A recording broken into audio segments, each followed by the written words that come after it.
साल 2019 दिन 14 फरवरी, समय दोपहर के करीब 3:45 बजे पूरा देश अपने काम में जुटा था। तभी एक ऐसी खबर आती है जिसके बाद पूरे देश में सन्नाटा सा छा गया था। देश में बीते साल 14 फरवरी को ही जम्मू कश्मीर के पुलवामा में आतंकियों ने सुरक्षा बलों पर अब तक के सबसे बड़े आत्मघाती हमले को अंजाम दिया था, जिसमें केंद्रीय रिजर्व पुलिस बल के 40 से ज्यादा जवान शहीद हो गए थे।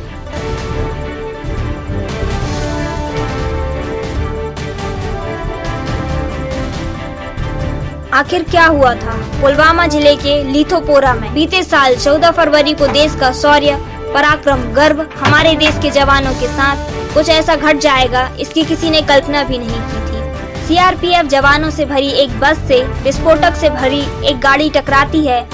उसके बाद होता है एक भीषण धमाका। धमाके का काला धुआं हटा और सामने हमारे देश का अभिमान, हमारे जवानों के छत बेछत सब धरती पर पड़े थे। स्वर्ग जैसे धरती लहूलुहान हो चुकी थी। आत्मघाती धमाके के बाद लोग को समझ पाते उससे पहले ही आतंकियों ने सीआरपीएफ की गाड़ियों के काफिले पर ताबड़तोड़ गोलीबारी शुरू कर दी। सीआरपीएफ की जवाबी कार्रवाई में आतंकी भाग खड़े हुए। इस हमले में इस्तेमाल किया गया विस्फोटक इतना शक्तिशाली था कि उसकी आवाज 10-12 किलोमीटर दूर, यहाँ तक कि पुलवामा से जुड़े श्रीनगर के कुछ इलाकों तक भी सुनी गई। तबाही का ऐसा खौफनाक मंजर देख स्थानीय निवासियों का दिल दहल गया।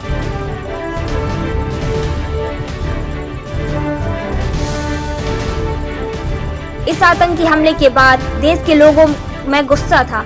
हर इंसान की जुबान पर एक ही शब्द था, इस हमले की साजिश रचने वाले आतंकियों और दुश्मनों को करारा जवाब दिया जाए। हुआ भी वही।